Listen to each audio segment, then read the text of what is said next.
नमस्कार जय जगन्नाथ सांग मैंने आ गए नुआ ब्लॉग को आपण मानक बहुत बहुत स्वागत।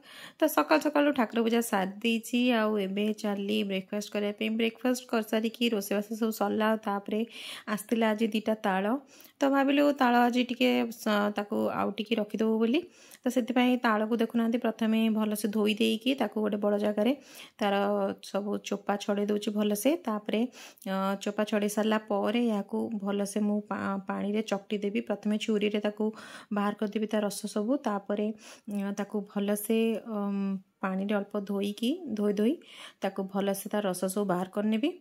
तो देखो प्रथम ये छुरी रे बाहर करनेली गोटे पानी रे चकटी सब रस बाहर करनेली। पानी रे चकटी सारा पर देखो तार पारू और तार रस सब भल भाव गोटे बड़ जाली नहीं कि भलसे चले नौची जेपरी भाव तार जाली तक सब बाहर जीव। तो देखो पूरा प्योर रस आमर ये रेडी होगा भलसे आम फुटेदवा हाई फ्लेम रे या बहुत भल भाव फुटेदवा कि मिक्स करवानी केवल रस को भल भाव फुटीदवा।